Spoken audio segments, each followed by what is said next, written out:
નમસ્કાર, આપ જોઈ રહ્યા છો CNCC ગુજરાત। ડૉક્ટર સારવાર અર્થે ગયેલા દર્દી માટે પૂજ્ય થઈ જાય છે, કેમ કે તે સારવાર કરીને દર્દીને સલામત રીતે હરીફરી શકે તેવું કરવાની ક્ષમતા ડૉક્ટર ધરાવે છે। પરંતુ આ જ ડૉક્ટર સમાજમાં જો લૂંટ ચલાવીને માત્ર પૈસા માટે દર્દીઓને મોતને ઘાટ ઉતારી દે તો હેવાનિયતને કદાચ માફ કરવી યોગ્ય બાબત ન કહેવાય।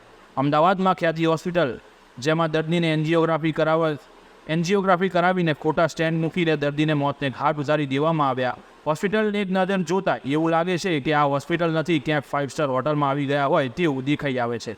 પરંતુ આ 5 સ્ટાર હોટલ કોના ખર્ચે ચાલે છે, ત્યાં ઘટના ઉપરથી ખબર પડે છે।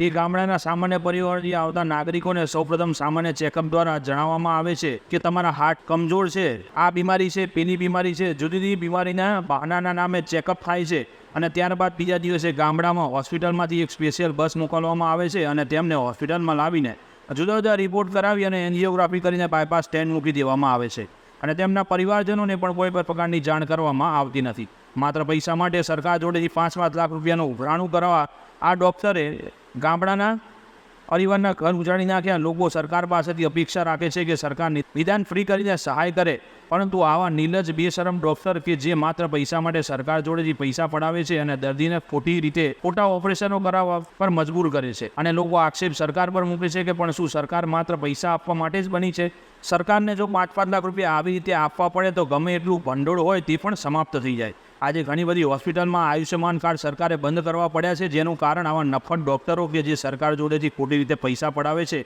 અને તેમના ઘર ભરે છે અને અપેક્ષા સરકાર જોડેથી રાખે છે કે સરકાર સહાયતા કરે અને મફત મેડિકલ કરવાની શરૂઆત કરે। પરંતુ પ્રજા અને નાગરિકોને પણ આની વિશેષ કાળજી રાખવી જોઈએ કે જો સરકાર 5 લાખ રૂપિયાની સહાય કરે છે તો ખોટી રીતે સરકારના 5 લાખ રૂપિયા ન પડાવી લેવા જોઈએ અને બનતો ખર્ચ મૂકીને તે પ્રમાણમાં જ સરકાર જોડેથી પૈસા લેવા જોઈએ। જેની જગ્યાએ આ ડૉક્ટરો આવા ખોટા પૈસા ઉઘરાવીને સરકારને છેતરવાના ધંધા આતર્યા છે। વધુ વિગત આપણે ગામના સરપંચ પાસેથી મેળવીએ કે સમગ્ર બાબત શું હતી। આજે સવારે લક્ઝરી મૂકી અને 17 થી 18 જણના લોકોને ખ્યાતિ હોસ્પિટલ લાયા કે ભાઈ તમારી નાની મોટી બીમારી છે, એના માટે આપણે ચેકઅપ કરવા માટે હોસ્પિટલ લઈ જઈએ। તો બિચારા બધા આવ્યા અને આવીને મોસ્ટલી બધા લોકોને એન્જિયોગ્રાફી કરી નાખી। હવે જેને કોઈને તકલીફ નથી એને પણ એન્જિયોગ્રાફી કરી નાખી અને એમાંથી 7 થી 8 જણા સ્ટેન્ડ મૂકી દીધા અને બાકીના 2 જણા એક્સપાયર થઈ ગયા સ્ટેન્ડ મૂકતી વખતે કે પહેલું સ્ટેન્ડ મૂક્યું, બીજા સ્ટેન્ડમાં કંઈક ડિફિકલ્ટ થયું એટલે એક્સપાયર થઈ ગયા। આ બધા પ્રોબ્લેમ છે, પણ એમના ઘરવાળાને કોઈને જાણ થઈ જ નહીં। એક્સપાયર થયા પછી તો જાણ કરે છે એમના ઘરવાળાને। એટલે આ હોસ્પિટલવાળાએ એટલી એમની ગવર્મેન્ટની સુવિધાના ફાયદા લેવા માટે કે એમના જે ગવર્મેન્ટની કે ભાઈ આ કરવાથી સુવિધાઓના પૈસા મળે એના માટે આ બધા કાર્યો કર્યા। જે આયુષ્યમાન કાર્ડના જે પૈસા હતા એના ફાયદા માટે આ લોકોને ગુમરાહ કર્યા। અમારા ગામના એટલા બિચારા વ્યવસ્થિત પબ્લિક છે, જે બિચારી સીધી સાદી પબ્લિક છે, એમને કીધું કે તમારે આ કરવાનું, એટલે પેલી બિચારી સમજ્યા આગળ સહી કરી દીધી અને જે એક્સપાયર થયેલી વ્યક્તિની તો સહી નહીં એવું પ્રૂફ ગણાય છે। એક્સપાયર થયેલી વ્યક્તિ એમ કે બહુ સિરિયસ હતી તો એમને જાણ કરવાની જરૂર બને છે ને ભાઈ। અમારા ગામની વ્યક્તિ હતા 17 થી 18 જણી છે, એમાં 7 થી 8 જણને વગર પૂછે સ્ટેન્ડ મૂકી દીધું છે અને 2 જણા એક્સપાયર થઈ ગયા। આના ઉપર જે કાયદેસરની કાર્યવાહી થતી હોય એ તમારા સરકારના ભૂપેન્દ્રભાઈ પટેલના જે કાયદેસરની કાર્યવાહી થતી હોય એ આ હોસ્પિટલ ઉપર કરવી જોઈએ। દર્દી બધા આયા ત્યારે આજ રોજ અમદાવાદ મ્યુનિસિપલ કોર્પોરેશન વિસ્તારમાં ખ્યાતિ હોસ્પિટલ આવેલી છે, ભગવાન 4 રસ્તા પાસે। ત્યાં કડીખામ પાસે એક ગામમાંથી કેમ્પ રાખવામાં આવેલો હતો અને ત્યાં પેશન્ટ એન્જિયોગ્રાફી માટે આ હોસ્પિટલમાં લાવવામાં આવ્યા અને તે પૈકી અમુક પેશન્ટની એન્જિયોગ્રાફી કરી છે અને 2 પેશન્ટ એક્સપાયર થયા છે। તે પ્રકારની રજૂઆત અત્રે મળેલ છે। આ પ્રમાણે જે બી કોઈ કાર્યવાહી છે અમદાવાદ મ્યુનિસિપલ કોર્પોરેશન દ્વારા અત્યારે તપાસની કામગીરી હાથ ધરવામાં આવેલી છે। જે કોઈ ગામના વડીલોની જે એમના રિલેટિવની જે કોઈ ફરિયાદ હશે એ ફરિયાદ અત્યારે સ્વીકારવામાં આવશે અને ત્યારબાદ હોસ્પિટલનું જે મેનેજમેન્ટ છે એ લોકો પાસેથી પણ પ્રોપર ડોક્યુમેન્ટેશન લઈને આગળની કાર્યવાહી કરવામાં આવશે। હાલમાં જે કોઈ રિલેટિવ છે, ગામના લોકો છે એ અત્યારે હાજર છે, તે લોકોની રજૂઆત અત્યારે આપણને લેખિતમાં આપી રહ્યા છે। હોસ્પિટલ મેનેજમેન્ટના સ્ટાફને અત્યારે ટેલિફોનિક કોન્ટેક્ટ કરીને આગળની કાર્યવાહી કરવામાં આવશે। અત્યારે જે હોસ્પિટલમાં આવેલા છે ઓલમોસ્ટ જે ગામના લોકો છે એ લોકોનો સ્ટાફ હાજર છે। હોસ્પિટલનો સ્ટાફ અત્યારે જણાતો નથી હોસ્પિટલના જે મેનેજમેન્ટ છે એને અત્યારે ટેલિફોનિકલી અમે સંપર્ક કરીએ છીએ અને તે લોકો પાસેથી જે એક્સપ્લેનેશન કે અગાઉ કોઈ કન્સેન્ટ લેવામાં આવેલા છે, શું કાર્યવાહી કરવામાં આવેલી છે, 2 વ્યક્તિના મરણ થયા છે તો શું એનું કોઝ છે, આ તમામ ડિટેલ અત્યારે એકત્રિત કરવામાં આવશે. વન્સ આમનો ટેલિફોનિક કોન્ટેક્ટ થઈ જાય, કોઈ અહીંયા સક્ષમ અધિકારી, કોઈ રિસ્પોન્સિબલ વ્યક્તિ આવે, ત્યારબાદ આ કાર્યવાહી થઈ શકે. નિયમ શું કે છે આ પ્રકારનો કેમ્પ કરીને હોસ્પિટલ આ રીતે ઓપરેશન કેવું કઈ કરી પણ બસમાં ભરીને લઈને આવે છે? જી, આ પ્રકારનો કેમ્પ કરેલો છે, અહીંયા ઓપરેશન કર્યું છે, તે માટે જે બી ફોર્માલિટીઝ છે, સપોઝ કે કોઈ વ્યક્તિનું ઓપરેશન થાય, તેને રિલેટિવને કન્સેન્ટ ફોર્મ, આ તમામ ડોક્યુમેન્ટ મેળવવાના હોય છે. એ ડોક્યુમેન્ટ મેળવેલ છે કે નહીં, અગાઉ કોઈ ઇન્ફોર્મેશન, કોઈ જે પ્રકારની ઓપરેશન કરવામાં આવેલા છે એ પ્રકારને માટે કોઈ કન્સેન્ટ જાણ કરવામાં આવેલી છે કે નહીં, એ તમામ તપાસ, તમામ કાર્ય, કોઈ પેશન્ટનું ઓપરેશન કરવાનું હોય તેના માટે જરૂરી કન્સેન્ટ લેવી ખૂબ જ જરૂરી છે. એ કન્સેન્ટ મેળવી છે, નથી મેળવી, એ તમામ કાર્યવાહી કરવામાં આવશે, પણ પહેલા મેનેજમેન્ટ ઓથોરિટી પાસે આ ડિટેલ મેળવવામાં આવશે. 2 દર્દીઓના જે મૃત્યુ થયા અને થોડાની હાલત ગંભીર છે એ સમાચાર ટીવી પર બધાએ મળ્યા. અમારા કમિશનર સાહેબને બધાના ન્યૂઝ અમને મળ્યા. અમારી ટીમ ત્યાં પહોંચી છે અને ત્યાં સ્થળ પર પહોંચીને બધી વિગતો મેળવી રહી છે, કેટલા દર્દીઓ છે અને અત્યારે કેટલાની હાલત ગંભીર છે. અને અમારી કાર્ડિયોલોજીની ટીમ પણ યુએન મહેતામાંથી ત્યાં પહોંચી રહી છે. ડૉક્ટરો જે હાલ દર્દીઓ અત્યારે દાખલ છે એમની પરિસ્થિતિની તપાસ કરશે અને જો એમને જરૂર લાગશે, વધારે સઘન સારવારની જરૂર લાગશે તો યુએન મહેતામાં શિફ્ટ પણ કરશે. અને આ સમગ્ર બનાવ દર્દીઓને મેડિકલ રેકોર્ડ્સ વગેરે ચકાસણી કરીને કેટલાને ખરેખર જરૂર હતી એન્જિયોગ્રાફી, એન્જિયોપ્લાસ્ટીની, એ બધું રેકોર્ડ અમે ત્યાંથી મેળવી અને પછી એક સોલા હોસ્પિટલના તજજ્ઞ, યુએન મહેતાના ડૉક્ટર્સ વગેરે પીએમજેની ટીમના નેતૃત્વ નીચે તપાસ કરીને રિપોર્ટ કમિશનર સાહેબને સુપ્રત કરશે. પ્રોસેસ શું હોય છે કે આ પ્રકારની હોસ્પિટલ કોઈ ગામમાં કે કોઈ વિસ્તારની અંદર પીએમજેવાય ના નામે આ પ્રકારનો કેમ્પ કરી શકે? પીએમજેના નામે કેમ્પ નથી હોતા.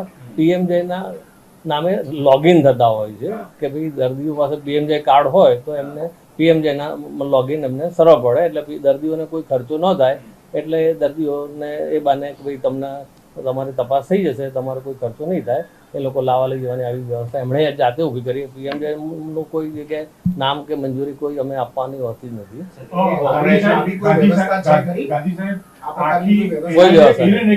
કોઈ વ્યવસ્થા આખી ઘટના જે બની છે એ પીએમજેવાય ના રૂપિયા લેવા માટે બની છે, એ પ્રકારની વિગતો એવું પ્રથમ દ્રષ્ટિએ એવું લાગી રહ્યું છે. અમે તપાસ કરીશું, અમે બધા પેમેન્ટ જે છે એના હોલ્ડ પર મૂકી દઈશું, આ બધા જે કેસ છે એનું, અને જરૂર જણાય પેનલ્ટી વગેરે પણ થઈશું. અને ઘણી બધી હોસ્પિટલો સામે અમે જે જરૂરી લાગે છે ત્યાં અમે સસ્પેન્શનના પગલાં પણ લીધા છે, ડૉક્ટર વિરુદ્ધ અથવા તો હોસ્પિટલ વિરુદ્ધ. જે પણ જરૂર લાગે અમે કમિટીમાં, કમિશનર સાહેબની અધ્યક્ષતામાં કમિટી અમારી ચર્ચા કરતી હોય છે અને એ પ્રમાણે નિર્ણય લઈને આ જે તપાસ સમિતિનો જે રિપોર્ટ આવશે એ સાહેબની સલાહ પ્રમાણે અમે આગળ કાર્યવાહી પણ કરીશું. શું પગલાઓ થતા હોય સામાન્ય રીતે આ પ્રકારે?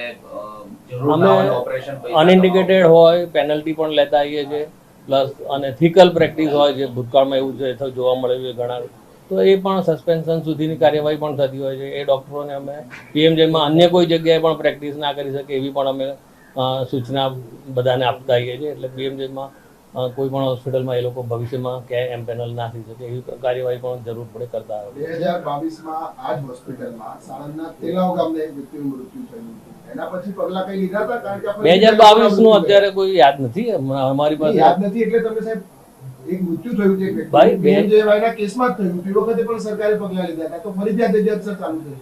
2022 નો કેસ મારે જોવો પડશે, અત્યારે મારી પાસે મને માહિતી નથી. હું હમણાં જ આવેલો છું, અહીંયા 2024માં આવેલો છું, એટલે 2022 નો ડેટા હું જોઈ તમને જ્યારે ઈચ્છા હશે ત્યારે હું તમને માહિતી આપી શકીશ.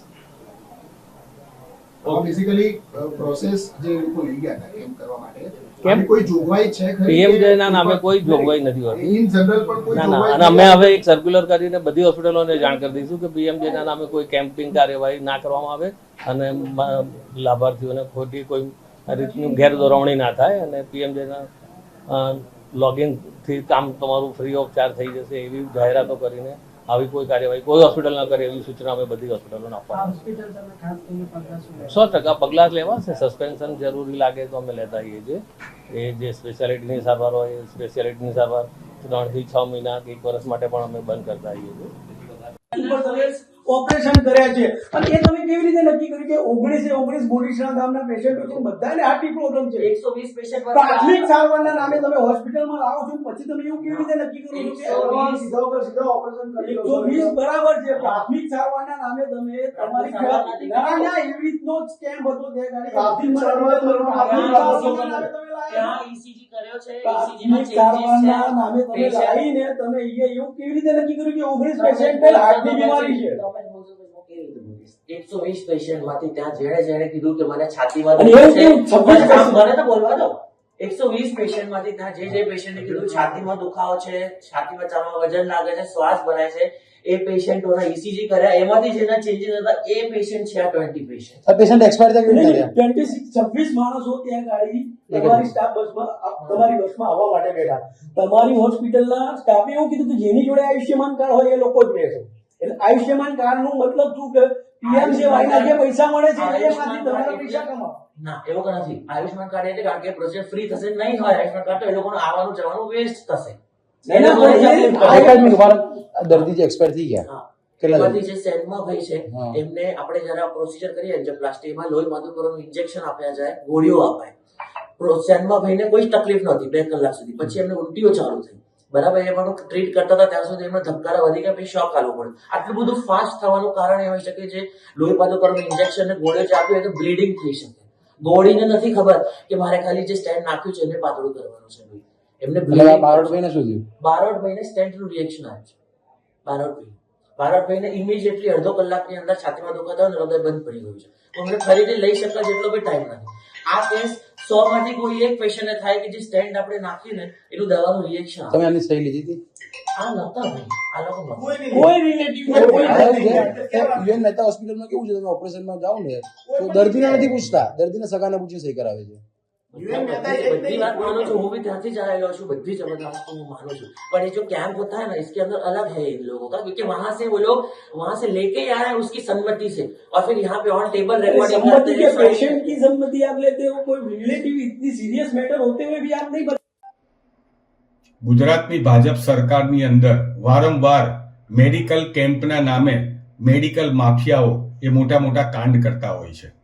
ભૂતકાળની અંદર આપણે અંધાપા કાંડ જોયો હતો જેમાં મોતીઓ ઉતરાવીને લોકોની આંખો ગુમાવવાનો વારો આવ્યો હતો. આજે ફરીથી એકવાર ગુજરાતની અંદર ખ્યાતિ હોસ્પિટલ અમદાવાદની અંદર જે દર્દીઓ કેમ્પ માટે આવ્યા હતા અને એ કેમ્પની અંદર જેમને એન્જિયોગ્રાફી કરવામાં આવી હતી એવા દર્દીઓમાંથી કેટલાક દર્દીઓને એમની જાણ બહાર એન્જિયોપ્લાસ્ટી કરી નાખવામાં આવી અને આ એન્જિયોપ્લાસ્ટી એટલે કે હૃદયની અંદર સ્ટેન્ટ મૂકી દેવામાં આવ્યા. જે દર્દીઓને જરૂર નહોતી એવા લોકોને પણ સ્ટેન્ટ મૂકી દેવામાં આવ્યા અને આમાંના 2 દર્દીઓ મૃત્યુ પામ્યા છે એવા પણ સમાચાર છે અને અન્ય 3 થી 4 દર્દીઓ અત્યારે આઈસીયુની અંદર મોત અને જીવનની વચ્ચે ઝોલા ખાઈ રહ્યા છે. આપણા માનનીય મંત્રી શ્રી ઋષિકેશભાઈ પટેલ આ બાબતે કોઈ પણ વસ્તુ બોલવા માટે તૈયાર નથી. મને લાગે છે કે આ દર્દીઓનો જે આ કાંડ છે એ કાંડ એ બહુ મોટું કૌભાંડ છે. આયુષ્યમાન કાર્ડના પૈસા પણ આ દર્દીઓના એકાઉન્ટમાંથી કપાઈ ગયા છે. જે મૃતક દર્દીઓ છે એમના પણ પૈસા જ્યારે કપાઈ ગયા હોય ત્યારે એક તો CSR fund corporate social responsibility અને જોડે જોડે આયુષ્યમાન કાર્ડના પૈસા આ બંને પૈસા હડપ કરી લેવા માટે થઈને મેડિકલ માફિયાઓ ગુજરાતની અંદર દર્દીઓના જીવના જોખમ સામે જ્યારે રમી રહ્યા હોય ત્યારે સરકારે આના માટે કડક કાયદો લાવવાની જરૂર છે, મજબૂત પગલાં લેવાની જરૂર છે અને અંધાપા કાંડથી પણ આપણે કંઈ નવું શીખ્યા નથી. તો હવે જ્યારે દર્દીઓના મોત થઈ રહ્યા છે તો આ મોત થયેલા bureau chief CNCC Gujarat Patan.